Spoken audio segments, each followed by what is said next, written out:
സദാശിവസമാരംഭ ശങ്കരാചാര്യമധ്യമാം അസ്മദാചാര്യപര്യന്ത വന്ദേ ഗുരുപരമ്പര. ഓം സഖനാ ഭവതോ സഖനൗ പുനക്തു സഹ വീര്യം കരവാവഹൈ തേജസ്വിനാവധീതമസ്തു മാ വിദ്വിഷാവഹൈ. ഓം ശാന്തി ശാന്തി ശാന്തി.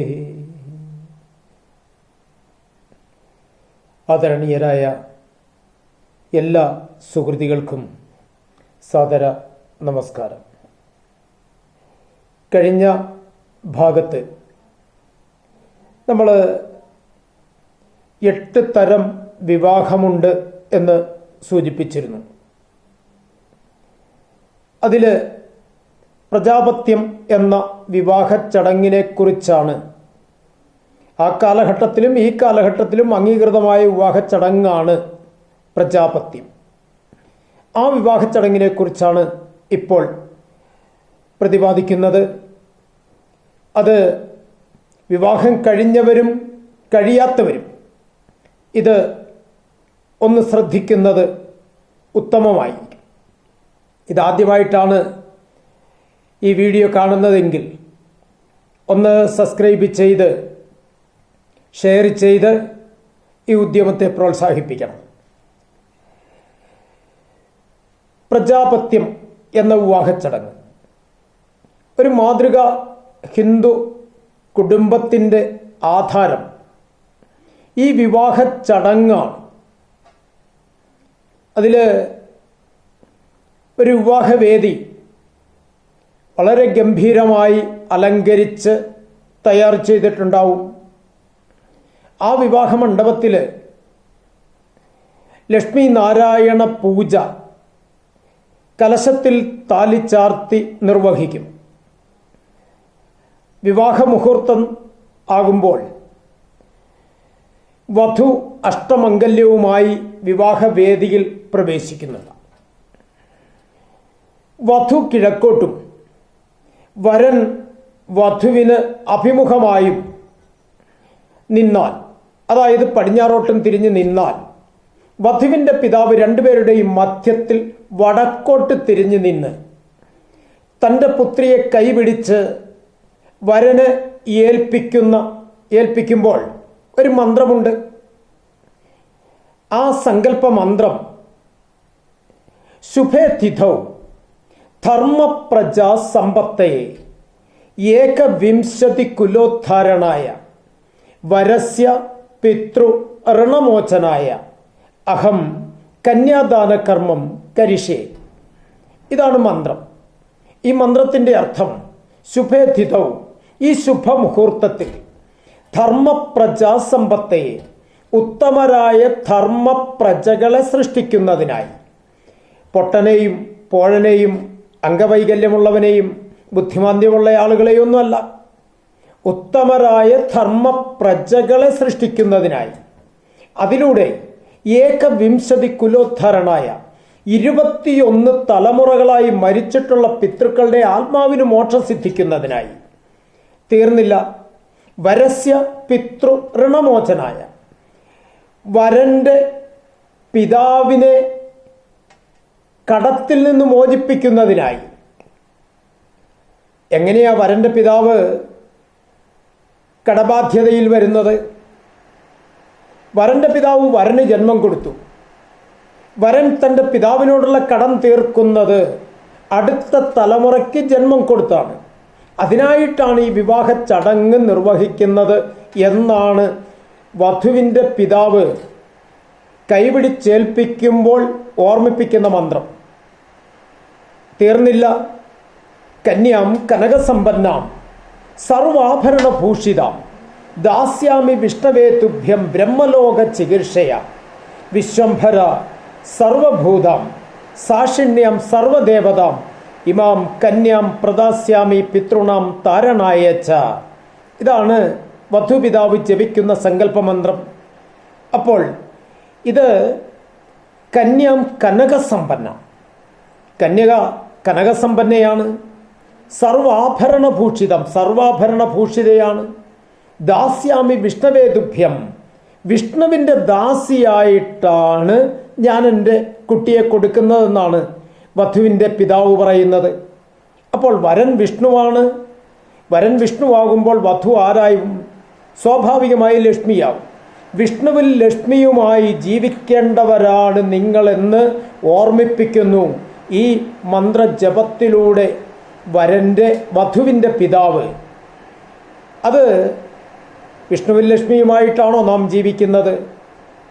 പുതുമോടി കഴിയും വരെയൊക്കെ വിഷ്ണുവിൽ ലക്ഷ്മിയുമായി ഒക്കെ ജീവിക്കും. അത് കഴിഞ്ഞ് രണ്ടുപേരും കംസനും പൂതനയുമായിട്ട് മാറുന്ന കാഴ്ചയാണ് പലപ്പോഴും ആധുനിക സമൂഹത്തിൽ നമ്മൾ കാണുന്നത്, പ്രത്യേകിച്ച് ഈ അണുകുടുംബത്തിൽ. അതുകൊണ്ട് തന്നെ അതാണ് ഞാൻ തുടക്കത്തിലെ, ഇത് വിവാഹം കഴിഞ്ഞവരും കഴിയാത്തവരും ഈ സംസ്കാരത്തെക്കുറിച്ച്, ഈ വിവാഹ സംസ്കാരത്തെക്കുറിച്ച് വ്യക്തമായി ഒന്ന് മനസ്സിലാക്കിയിരിക്കേണ്ടത് അത്യാവശ്യമാണ്. അത് കഴിഞ്ഞ് ഇപ്പോൾ നമുക്കറിയാം, വിവാഹം കഴിഞ്ഞാൽ നമ്മുടെ കരയോഗത്തിൻ്റെ അല്ലെങ്കിൽ ശാഖയുടെ പ്രസിഡന്റ്, സെക്രട്ടറി ഒക്കെ ഓടി വരും. ഇവിടെ വരൻ്റെ ഭാഗത്ത് നിന്ന് 2 പേര്, വധുവിൻ്റെ ഭാഗത്ത് നിന്ന് 2 പേര് സാക്ഷികളായി ഒപ്പിടണം. അതിനു മുൻപ് തന്നെ വധുവിൻ്റെ പിതാവ് കുറേ പേരെ സാക്ഷിയായി ആക്കുന്നുണ്ട്. അതാണ് തുടക്കത്തിൽ പറഞ്ഞത്, വിശ്വംഭര സർവഭൂതാം സാക്ഷിണ്യാം സർവദേവതാം ഇമാം കന്യാം പ്രദാസ്യാമി പിതൃണാം താരണായ ച. ആദിത്യചന്ദ്രന്മാരെ, അഷ്ടവസുക്കളെ, ഏകാദശ രുദ്രന്മാരെ, ദ്വാദശാദിത്യന്മാരെ, സർവോപരി 33 കോടി ദേവന്മാരെ സാക്ഷിയാക്കിയാണ് ഞാൻ എൻ്റെ പുത്രിയെ ഈ വരന് കൊടുക്കുന്നതെന്നാണ് പറയുക. എത്ര മഹത്തായ ഒരു സങ്കല്പമാണ് നമ്മുടേതെന്ന് ഒന്ന് ചിന്തിച്ചു നോക്കൂ. വിവാഹവേദിയിലെത്തുന്നവർ പോലും ഇത്തരത്തിലുള്ള കാര്യങ്ങൾ കൂടുതൽ ശ്രദ്ധിക്കാറില്ല. അതുകൊണ്ടാണ് ഞാനിതെടുത്ത് ഇതേക്കുറിച്ചൊന്ന് സൂചിപ്പിച്ചത്. ഇത് കഴിഞ്ഞാൽ വധുവും വരനും കൈപിടിച്ച് നിൽക്കുമ്പോൾ വധുവിൻ്റെ പിതാവ് കൈയിൽ എടുത്ത് 2 പേരുടെയും കൈകൾക്ക് മുകളിൽ ഇതുപോലെ കൈവെക്കുമ്പോൾ, കൈവച്ച് അനുഗ്രഹം കൊടുക്കുമ്പോൾ, പുരോഹിതൻ ശംഖുതീർത്ഥം വീഴ്ത്തുമ്പോൾ വധുവിൻ്റെ പിതാവ് ജപിക്കുന്ന ഒരു മന്ത്രമുണ്ട്. മമ വംശകുലേ ജാത യാവത് വർഷാണി പാലിത സ്വദേശേ പരദേശേ വ പരിപാഹി കുലോചിതം. ഞാൻ എൻ്റെ വരനോടാണ് ഈ സൂചിപ്പിക്കുന്നത്. ഞാൻ എൻ്റെ പുത്രിയെ കുലധർമ്മം അനുഷ്ഠിച്ചാണ് വളർത്തിക്കൊണ്ടുവന്നത്. നിങ്ങൾ ഒരു കുടുംബമാകുന്നു, പുതിയൊരു കുടുംബമായി മാറുന്നു. സ്വദേശേ പരദേശേവ, നിങ്ങൾ സ്വദേശത്ത് വസിച്ചാലും പരദേശത്ത് വസിച്ചാലും, അതായത് വിദേശത്ത് വസിച്ചാലും, പരിപാഹി കുലോചിതം, കുലധർമ്മം അനുഷ്ഠിച്ച് ജീവിക്കണം. ഒന്ന് ആലോചിച്ചു നോക്കൂ, എത്ര മഹത്തായ ഒരു സംസ്കാരത്തിൻ്റെ ഓർമ്മപ്പെടുത്തലാണെന്ന്. എന്താ കുലധർമ്മത്തിൻ്റെ പ്രാധാന്യം? ഇവിടെ ഭഗവത്ഗീതയിൽ ആദ്യത്തെ അധ്യായമായ അർജുന വിഷാദയോഗത്തിൽ അർജുനൻ ഭഗവാൻ ശ്രീകൃഷ്ണനോട് പറയുന്നുണ്ട്, ഉത്സന്നാം കുലധർമ്മാണാം മനുഷ്യാനാം ജനാർദ്ദന നരകേ നിയതം വാസോ ഭവതിത്യനുശുശ്രുമ. സ്വന്തം കുലധർമ്മം ഉത്സന്നം ചെയ്യുന്നവൻ, അതായത് നശിപ്പിക്കുന്നവൻ, ജീവിച്ചിരിക്കുമ്പോൾ തന്നെ മരിച്ചതിനു തുല്യമാണ്. അവൻ മരിച്ചാലോ അവൻ്റെ ജീവിതം നിത്യ നരകത്തിലായിരിക്കുമെന്നാണ്. ഇത് ഗീതയിൽ പറയുന്ന രഹസ്യം. അടുത്തത്, നമ്മൾ വാവുബലിയൊക്കെ അനുഷ്ഠിക്കുന്നുണ്ടല്ലോ. വാവുബലി അനുഷ്ഠിക്കുമ്പോൾ നമ്മൾ പിതൃക്കൾക്കായി പഞ്ചപിണ്ഡകർമ്മമാണ് നിർവഹിക്കുന്നത്. അതിൽ 3ാമത്തെ പിണ്ഡം വയ്ക്കുമ്പോൾ ഈ പിണ്ഡകർത്താവ് ജപിക്കുന്ന മന്ത്രമുണ്ട്. ഉത്സന്നം കുലകോടീനം യേഷാം ദാദാ കുലേ നഹി തേഷാം ഉദ്ധരണാർത്ഥായ ഇതം പിണ്ഡം ദദാമ്യഹം എന്ന് പറഞ്ഞാണ് മൂന്നാമത്തെ പിണ്ഡം വയ്ക്കുന്നത്. അപ്പോൾ സ്വന്തം കുലധർമ്മം നശിപ്പിച്ച് നരകവാസം അനുഭവിക്കുന്ന പിതൃക്കളുടെ ആ ഉയർച്ചയ്ക്ക് വേണ്ടി, അവരെ ഉദ്ധരിക്കുന്നതിന് വേണ്ടിയാണ് ഈ പിണ്ഡം ഞാൻ നിർവഹിക്കുന്നതെന്നാണ് പറയുന്നത്. അപ്പോൾ എത്ര കുലധർമ്മത്തിൻ്റെ പ്രാധാന്യം എത്രത്തോളം ഔന്നത്യമുള്ളതാണെന്നൊന്ന് ചിന്തിച്ചു നോക്കൂ. അതാണ് വധുവിൻ്റെ പിതാവ് പുതിയ ഒരു ഗൃഹസ്ഥാശ്രമ ജീവിതത്തിലേക്ക് കടക്കുന്ന വധൂവരന്മാരെ ഓർമ്മിപ്പിക്കുന്നു. ഈ കുലധർമ്മം പാലിച്ചുകൊണ്ട് ജീവിക്കണം. അതിനുശേഷമാണ് ഈ വധു സ്വയംവര സങ്കല്പത്തിൽ തുളസിമാല എടുക്കുന്നത്. തുളസിമാല കയ്യിലെടുത്ത് വധു ജപിക്കുന്ന ഒരു മന്ത്രമുണ്ട്. അത് മംഗല്യമാല്യ അനേന മമ ജീവന ഹേതുന കണ്ഠേ ബന്ധനാമി സുഭഗ ത്വം ജീവ ശരതാം ശതം. ഞാനൊരു പുരുഷായുസ് മുഴുവൻ ജീവിക്കുമെങ്കിൽ അങ്ങയുടെ ധർമ്മപത്നിയായി ഞാൻ ജീവിച്ചുകൊള്ളാം എന്ന് വധു സ്വയം പ്രതിജ്ഞയെടുത്താണ് വരന്റെ കഴുത്തിൽ സ്വയംവര സങ്കല്പത്തിൽ വർണ്ണമാല്യം ചാർത്തുന്നത്. അങ്ങനെ ചാർത്തിയാൽ മാത്രമേ വരൻ താലി എടുക്കാവൂ.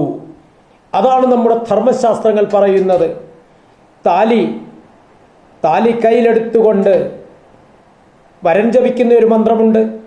മംഗല്യം തന്തുനാനേന മമ ജീവനഹേതുനാം കണ്ഠേ ബന്ധനാമി സുഭഗേ ത്വം ജീവ ശരതാം ശതം എന്ന് ജപിച്ച് സ്ത്രീയുടെ പ്രാണശക്തി കുടികൊള്ളുന്ന കണ്ഠദേശത്തിൽ പവിത്രക്കെട്ടായിട്ടാണ് വരൻ താലി ബന്ധിക്കുന്നത്.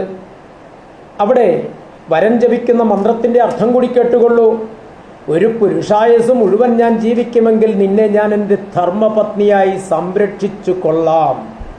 എത്ര മഹത്തരമായ ഒരു ആശയമാണെന്നൊന്ന് ചിന്തിച്ചു നോക്കൂ.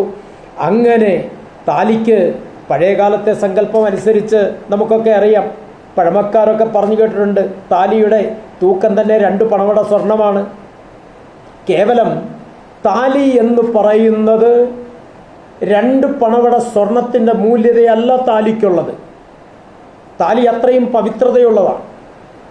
താലിയുടെ ചുവട്ടിൽ ബ്രഹ്മാവും മധ്യത്തിൽ വിഷ്ണുവും അഗ്രത്തിൽ ശിവനുമാണ് കുടികൊള്ളുന്നത്. ഈ താലിയുടെ ആ ബാക്ക് സൈഡ് ഉണ്ടല്ലോ, പ്ലെയിനായി കിടക്കുന്ന സ്ഥലം, അത് മായാസ്വരൂപവുമാണ്. അത് മൂലപ്രകൃതിയുടെ 3 ഗുണങ്ങളായ സത്വരജസ് തമോ ഗുണങ്ങളുടെ പ്രതീകങ്ങളായ 3, 9 ഇഴ താലിച്ചരടിൽ, ചിലർ സപ്തശരീര സങ്കല്പത്തിൽ 7 ഇഴ താലിച്ചരടിൽ താലി കോർത്താണ് കെട്ടുന്നത്. രണ്ടും ശരിയാണ്. അപ്പോൾ താലിയുടെ മഹത്വം പ്രത്യേകം ശ്രദ്ധിക്കേണ്ടതാണ്. ഇവിടെ ഞാൻ ഒരിടത്ത് സപ്താഹത്തിനും ചെന്നപ്പോൾ, തിരുവനന്തപുരത്ത് പ്രശസ്തമായ ഒരു ക്ഷേത്രത്തിൽ സപ്താഹത്തിന് ചെല്ലുമ്പോൾ അവിടെ ഏതാണ്ട് 200ഓളം അമ്മമാർ താലി അഴിച്ചുകൊണ്ട് വന്നിരിക്കുകയാണ് താലി പൂജിക്കാൻ വേണ്ടി. സത്യത്തിൽ ഞാൻ ഞെട്ടിപ്പോയി. ഞാൻ ചോദിച്ചു, എന്തേ ഇത്? അപ്പോൾ പറഞ്ഞു, ഇവിടെ മുൻപ് വന്നിട്ടുള്ള ആചാര്യന്മാരൊക്കെ താലി പൂജിക്കണം എന്ന് പറഞ്ഞിട്ടുണ്ട്. ഞാൻ അവരോട് പറഞ്ഞു, താലി ഒരിക്കൽ മാത്രമേ പൂജിക്കൂ. വിവാഹത്തിനു മുൻപ് കലശത്തിൽ, ബ്രഹ്മകലശത്തിൽ താലി ചാർത്തി ലക്ഷ്മി നാരായണ പൂജ നിർവഹിച്ചാൽ പിന്നെ ആ താലി തൊടാൻ അർഹത, അവകാശം ഒരാൾക്ക് മാത്രമാണ്. ആ താലി ബന്ധിക്കുന്ന ആ പുരുഷന് മാത്രമാണ് ആ താലി തൊടാനുള്ള അവകാശം. അതുകൊണ്ട് ഇത്തരത്തിലുള്ള അബദ്ധങ്ങൾ ദയവായി ആരും കാട്ടിക്കൂട്ടരുത്. താലി ഊരുന്നതിന് ഒരു സമയമുണ്ട്. അങ്ങനെയുള്ള സമയങ്ങളിലല്ലാതെ തമാശയ്ക്ക് പോലും ധർമ്മപത്നി താലി ഊരി മാറ്റാൻ പാടില്ല എന്ന് നമ്മുടെ ധർമ്മശാസ്ത്രങ്ങൾ അനുശാസിച്ചിട്ടുണ്ട്.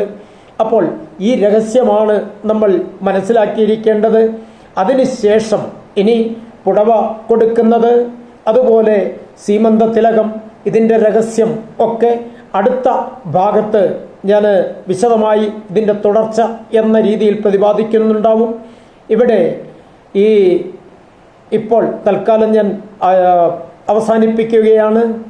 ഈ വീഡിയോ ഇഷ്ടപ്പെട്ടെങ്കിൽ എല്ലാവരും സബ്സ്ക്രൈബ് ചെയ്ത് അതുപോലെ ഷെയർ ചെയ്ത് ലൈക്ക് ചെയ്ത് ഈ ഉദ്യമത്തെ പ്രോത്സാഹിപ്പിക്കണം. എല്ലാവർക്കും നമസ്തേ.